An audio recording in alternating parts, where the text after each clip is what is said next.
All right. Good afternoon, everyone, and welcome to FWMD Live. It is Asian Pacific American Heritage Month, and we are celebrating all month long on our social media channels with content.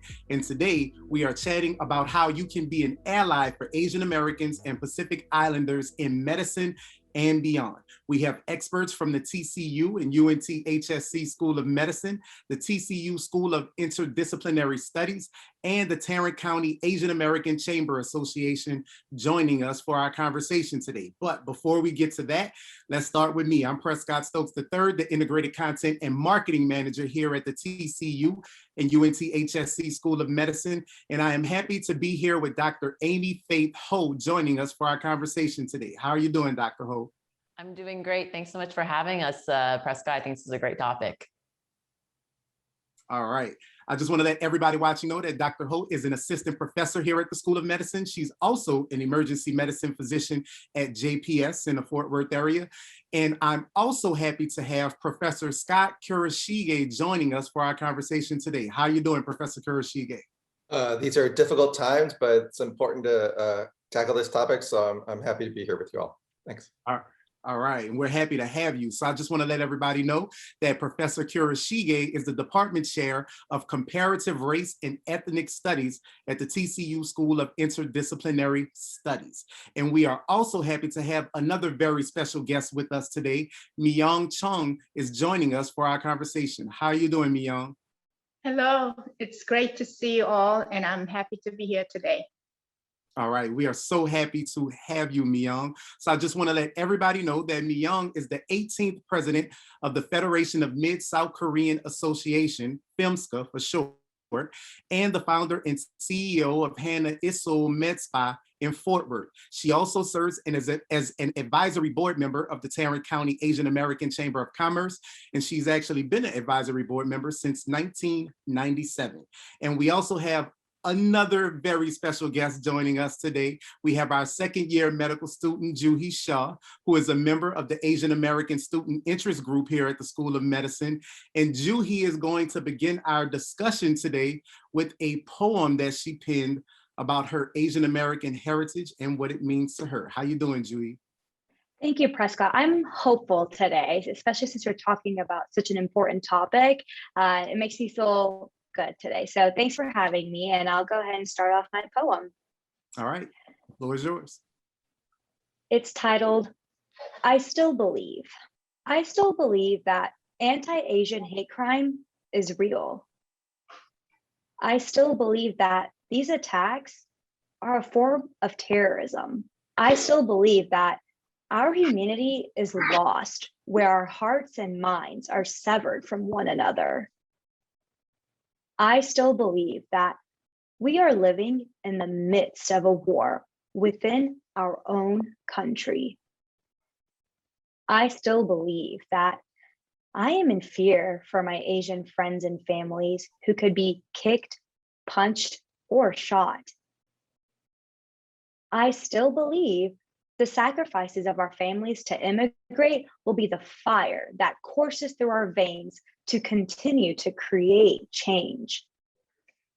I still believe that our disunity is a reason to take action in creating a world we are not scared to step out of our homes. I still believe that people around us will learn not to mispronounce our names or stereotype our cultures. And I still believe that we can demand change in the misunderstood, and it all starts from here. Thank you. All right. Thank you, Juhi, for sharing that poem and sharing your thoughts and how you feel. I just want to let everybody know that this is FWMD Live. And today we are talking about how to be an ally for Asian Americans and Pacific Islanders in medicine and beyond, and how racism actually affects Asian Americans in America as well. If you want to be a part of this conversation, it's really simple. All you need to do is jump into the comment section, leave your question for our experts, and then I will definitely get you some answers. But before we get to your questions, I am going to begin our discussion with Professor Kurashige. So Professor Kurashige, some people may have just become aware of the attacks on Asian Americans in America since the COVID-19 pandemic began. But how can we educate ourselves and really understand that this is actually not a new problem in America right now? Yes, thank you for that question. Sadly, it's not a new problem. Asian Americans, particularly immigrants, have faced these types of violent attacks really since their first days and years coming to this country. In the 19th century, for instance, it was not uncommon for Asian immigrants to be beaten, to be even lynched and killed. And this was at a time when states like California had laws that said, if you were a person of color, you could not testify against a white person in court. So you can imagine that people could literally act with impunity when the laws and when the people enforcing the laws were themselves discriminatory and racist and white supremacists. And I think the other thing that's important to recognize is the reason Asian Americans have been exploited and vulnerable. First, it has to do with the fact that so many Asians came into contact with the US, and we're not, I know Pacific Islanders was also in some of the titles. Pacific Islanders oftentimes came into contact with the US through different circumstances. They were indigenous peoples whose lands, such as Guam, Samoa, and Hawaii, were colonized, were taken over by the US. So that's important to recognize. But Asians also came into the context of the US in the search for cheap and disposable labor, right? In the search to expand US military and political influence overseas. So there was built into that relationship, right? An unequal, a colonial disparity of power. And so Asian immigrants, when they came to this country, could not become naturalized citizens. Therefore, they could not vote. They were not represented. There were forms of discrimination in employment and business, in housing. There were laws that said Asian immigrants could not own land, right? And it took really until the mid-20th century for those overtly discriminatory exclusion laws, including laws that ultimately said Asians can't even immigrate to this country, right? In the 1920s, 1930s. It took really until the 40s, 50s, and 60s for even the formal discrimination, the formal statement of equality to be included in US law. So anti-Asian violence continues, particularly during and in the aftermath of the Vietnam War, because there's this legacy of Asians being looked at as the enemy. Maybe we can say more about that later. And being seen as unfair trade or job competition. One of the most famous cases of anti-Asian violence was Vincent Chin in Detroit, where I lived for many years, a Chinese American killed by white men who said it's because of you MFs that we're out of work, as if Vincent Chin, a Chinese American, had something to do with trade wars between the US and Japan in the 1980s. But the other thing I think that's important is the reason we don't know about these things is because there's been a severe disparity and a gap in our educational system.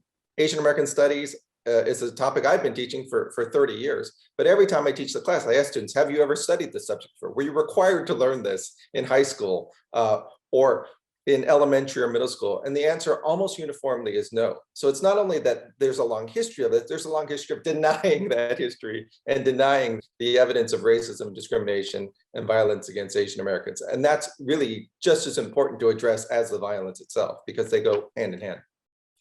And Professor Kurashige, you just gave so much great information and detail about the background of where some of this hate stems from and originates. And the other thing I want to talk about is since the COVID-19 pandemic began, right, people have used terms about COVID-19 as the Chinese virus, right? When you hear people say those kind of things, how can you actually speak out in support of the AAPI community and help dispel the use of that kind of language? Well, I think it's important to recognize that Asian Americans have frequently been subjected to quote unquote looking like the enemy or being treated as a perpetual foreigner or a yellow peril. I moved to Texas last year. I'm the second in my immediate family to live in the state. My mom was the first. She was incarcerated in Crystal City in an internment camp during World War II. So there's a long history of Asians, whether they're immigrants or whether they're, you know, in my case, third, fourth generation, being viewed as suspicious, being viewed as either a national security threat, or in this case, a public health threat. This goes way, way back, you know, over 100 years.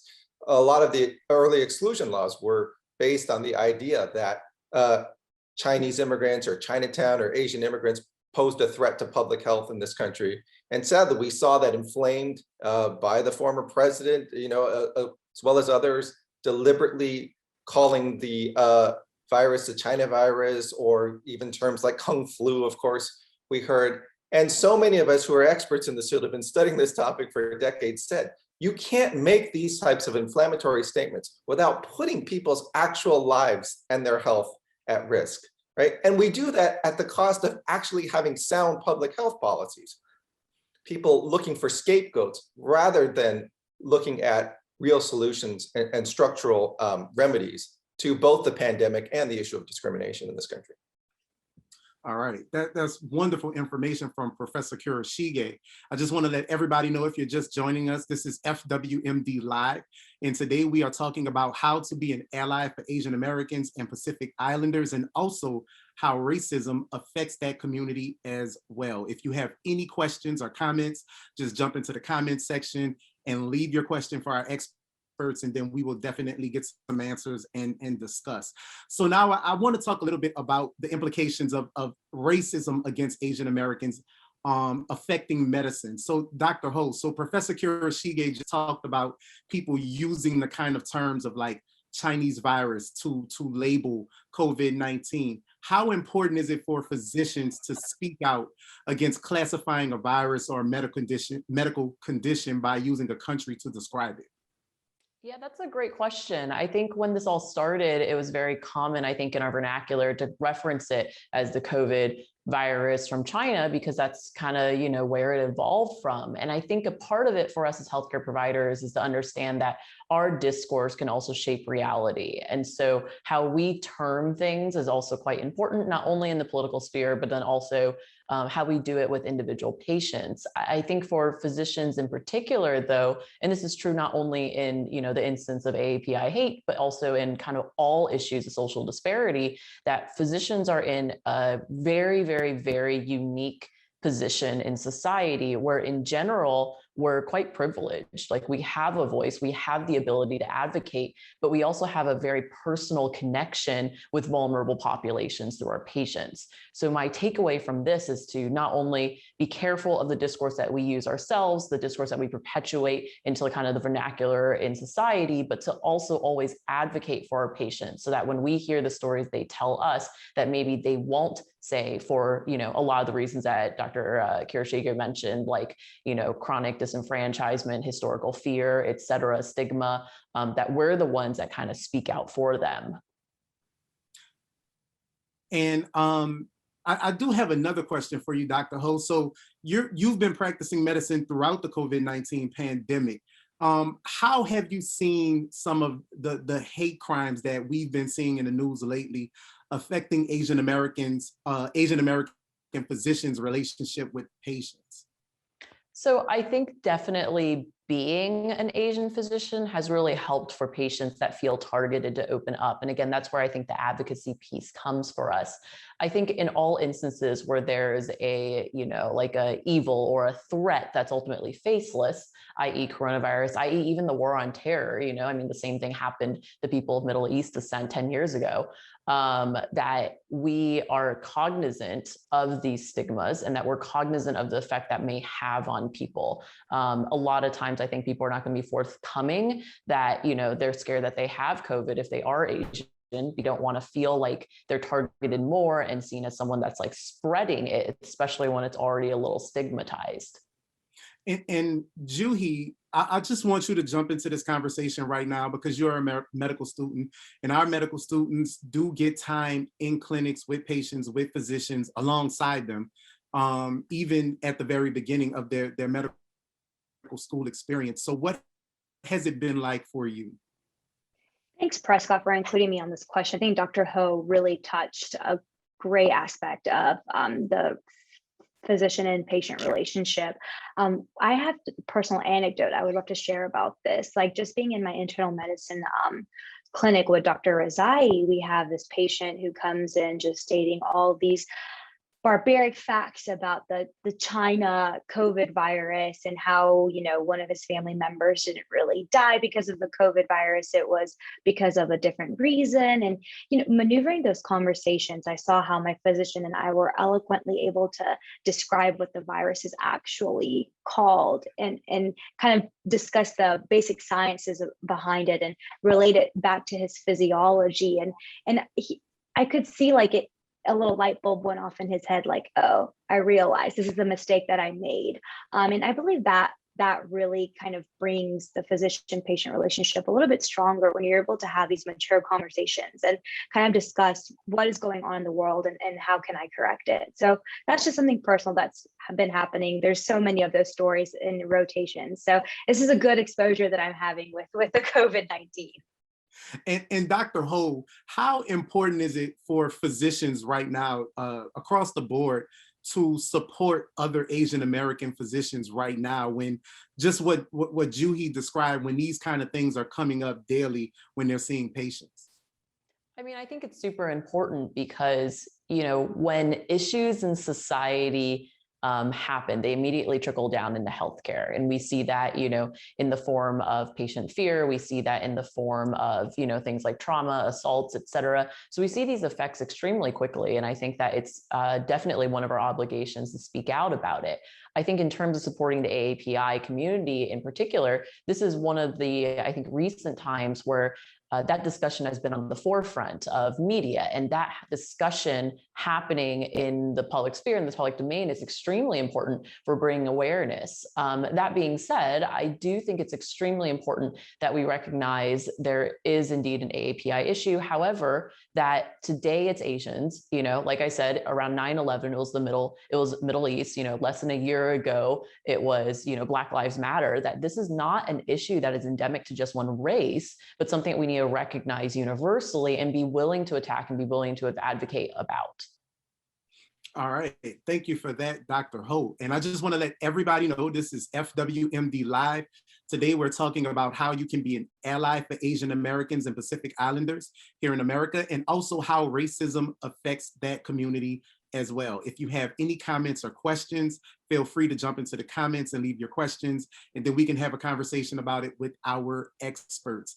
So first, now I want to kind of switch gears to business. So Myong, I just want to talk to you about what the experience has been for Asian American business owners, even here in North Texas. And feel free to unmute yourself right now. Okay. As far as the Asian American businesses, some of the restaurants been targeted, and they have been affected by the COVID-19 and also the discrimination from the neighbors. And as far as the hotels and beauty supplies, some of the beauty supplies have been affected. Not as much as in DFW area. We are very thankful because I've done some research. Only 6 cases been reported on Asian hate crime in Dallas area, and actually not many cases in Fort Worth. But of course, in San Antonio and also in Houston, they had a case with a beauty supply where they've been targeted. However, the North Texas area is very stable, and we are very thankful because we didn't have that much cases. It's not like Minnesota; they had huge, you know, gangs and looting and just, you know, been affected by that. But we are very thankful that DFW been very good. And what can residents, Myong, what can residents in Tarrant County do right now, even though the businesses haven't been affected as much as in other areas of America, which we're very thankful for? Is there anything we can do in the community to support Asian American business owners right now?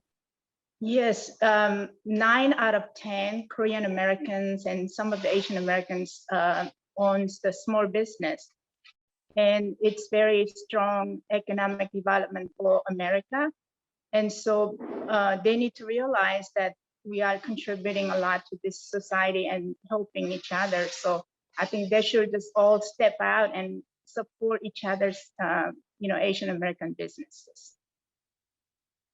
All right. And Myong, are you aware of any resources for people in the Asian American community right now that are available that they can use in Tarrant County or in Dallas County? Yes, Tarrant County Asian American chambers are offering many helps. And I have all those links that I'm going to send it to you in the future. And the grants are available, the PPP, the SBA, and so many are available that we can help them. So they will be really good. And also Tarrant County College is helping with the Asian American issues.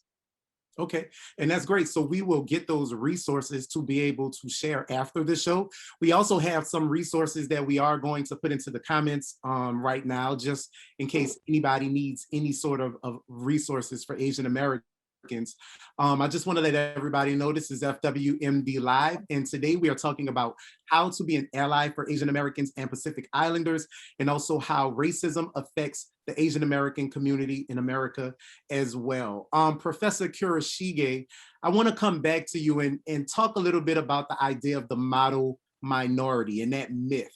How has that made racism against the AAPI community harder for so many people to see in America? Yeah, people are probably generally familiar with the stereotype of Asians as studious, hardworking, succeeding particularly in fields like STEM.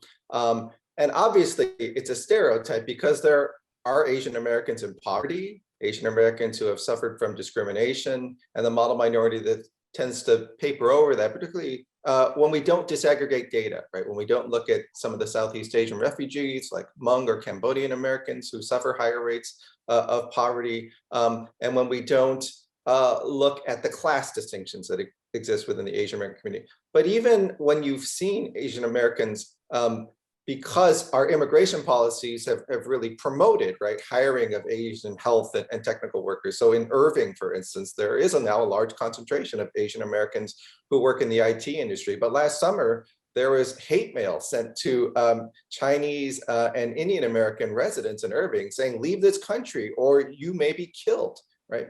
So this is the type of discrimination, hatred, and intimidation and violence that occurs. But the other thing that's really important to point out is the model minority stereotype, which really takes off during the 1960s, was not really meant to define Asian Americans so much as to use Asian Americans as a pawn to discredit and attack the Black civil rights and Black power movement, right? And I think that's really important because the whole idea of the Asian American movement coming together was in the context of rejecting the model minority myth and standing up for social justice in solidarity with African Americans and all oppressed peoples. And that's why, this model minority myth really is so much intended to promote a negative stereotype of African Americans and other non-white groups by sort of distorting what Asian Americans are as the sort of studious, we don't protest, we just work hard model to follow. And Professor Kurashige, you've been working in education and higher education for 30 years. How do you see these kind of things impacting Asian Americans on college campuses?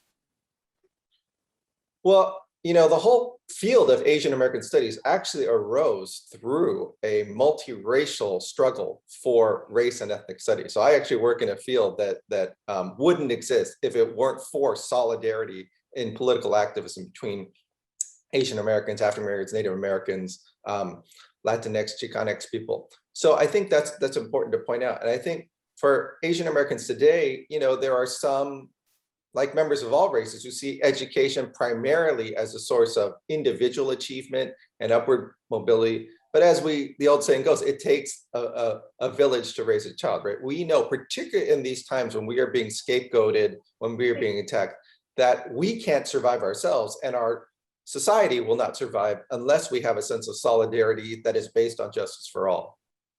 And Dr. Ho, when we think about Asian American experiences on college campuses, when you're in medical school and you're an Asian American student, and you're choosing to pursue medicine, and then you have these things like the model minority myth and all of those things that Professor Kurashige just explained, how do you navigate that as an Asian American medical student? So, I mean, I think Professor Kurashige makes a really good point that Asians have historically actually very much succeeded in STEM. So in medicine, Asians are still a minority, but not so much as in other industries, just by nature of a lot of education pushes, et cetera. And this is grossly an overgeneralization for the same model minority issues that he discusses, but I think there's a few points to recognize here. I think one is to recognize that talking to people with similar experiences is extremely helpful, just so that you can get the perspective of what they experience. And I think secondarily is to understand that despite what your personal experiences may have been as an Asian in medicine, patients in particular will open your eyes up to other things to consider. And one of the stories that most comes to mind is I was a medical student working at the VA, so all veterans, and I was working on a psych rotation. I used to call patients into my office. We talked for like an hour, and they would tell me their whole history and everything. And a lot of these patients had PTSD, other psychiatric afflictions. And I remember I called in one gentleman. He was very hostile to me. The conversation lasted maybe 5 minutes, and then he left and immediately went to the medical director to ask to never be placed with me again. And initially I was just quite hurt. And then it turned out that the story was that he was a Vietnam vet. He had been tortured truly by people of Vietnamese descent. He had terrible PTSD from it. And to that end, I actually very much understood why he wouldn't want me on his care. So I think having these distinctions are really important to not just push someone's story or push someone's biases aside, because it's really not about me as a provider. A lot of times it's more about their history, which is important to elicit in a non-judgmental way so that we can actually help them. That's really, really good information and a really powerful story that you shared, Dr. Ho.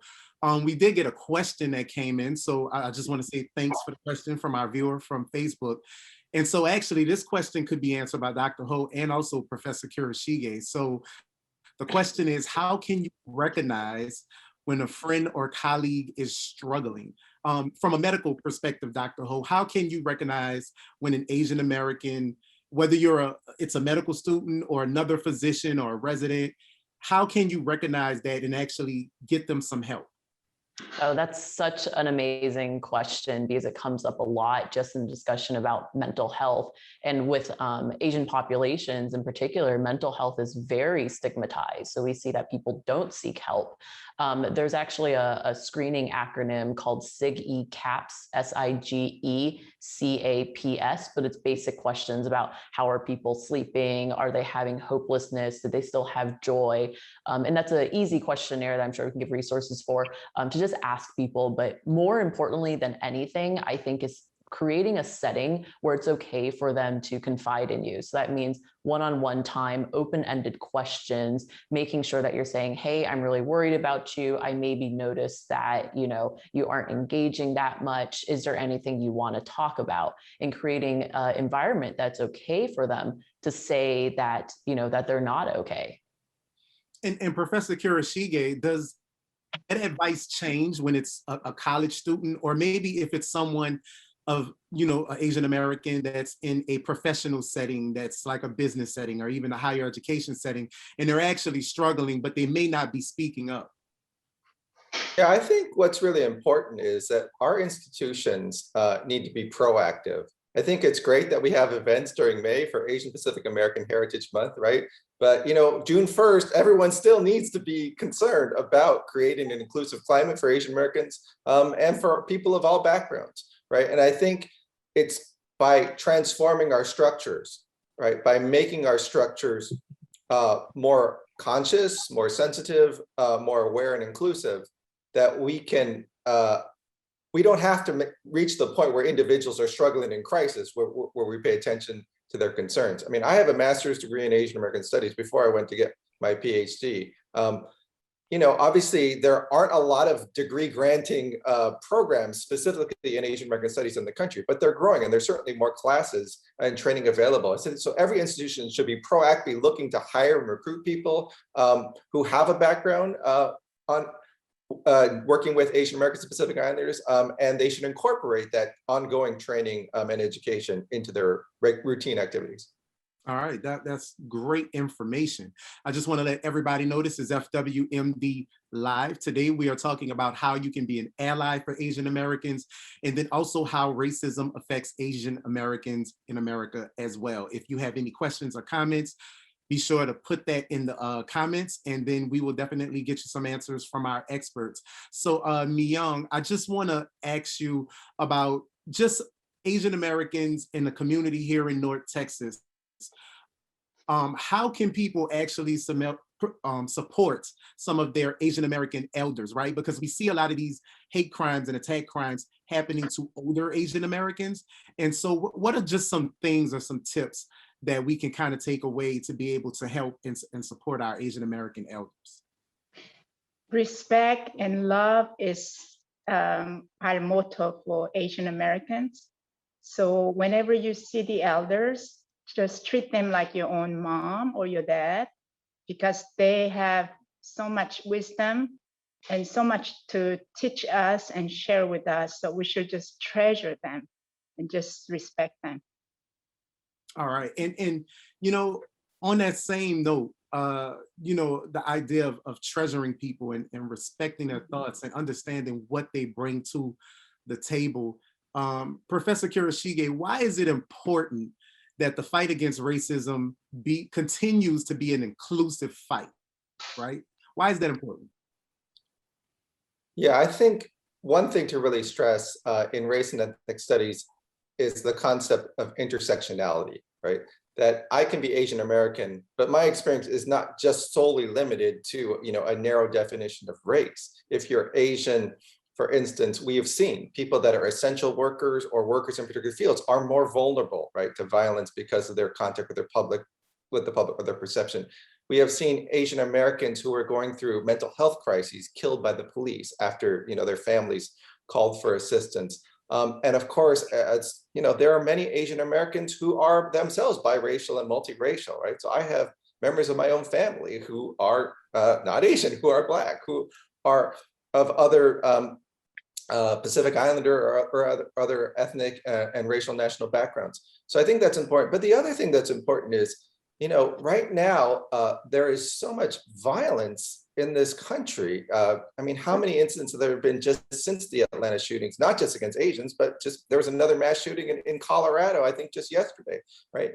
And right now, the state legislature is debating whether to make buying a gun something where, you don't need any special kind of permit to buy. It's almost like, you can buy a gun the way you buy a Slurpee, right, at 7-Eleven.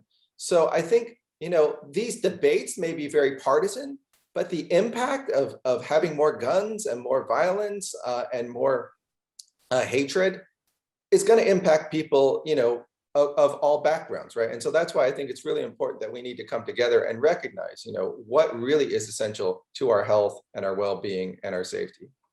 And Dr. Ho, I do want you to just touch on, just for a second, the importance of understanding that, these kind of crimes are actually a public health issue. So when we think about being inclusive, even in medicine and making sure that we're inclusive and being diverse, and fighting against racism and all of these things that affect public health, what is your message for medical students and healthcare providers? I think everyone in healthcare needs to recognize that violence, racism have direct public health issues, i.e. people getting assaulted, getting shot, all the kind of violence things, as well as just disparities. For example, like hepatitis is quite prevalent in Asian populations. Mental health is quite prevalent and being undertreated in Asian populations. But in addition to that, all of these social stressors have direct health impacts. Like we know that stress causes changes in your cortisol level, which can absolutely have different responses to your immune system, to your pain receptors. These are all ultimately health issues that we should treat like health issues, just like you would inquire about if someone takes their medicine. You should inquire about these kind of stressors and experiences that they're having as well.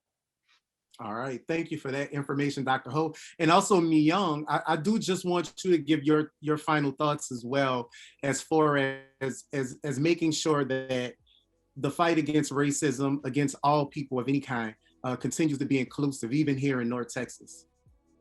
Thank you.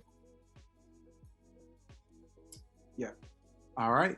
And so on that note, that will do it for today's FWMD live chat. I want to thank everyone on Facebook for being a part of today's live chat and watching. And I also want to give a very special thanks to our guest, Dr. Amy Faith Ho, Professor Kurashige, and Myong Chong. We definitely are so happy to have this important conversation, and we were just so thankful that you all took time out your busy schedules to be a part of it with us. So thank you so much. Thanks everybody for watching. See you soon. Thank you.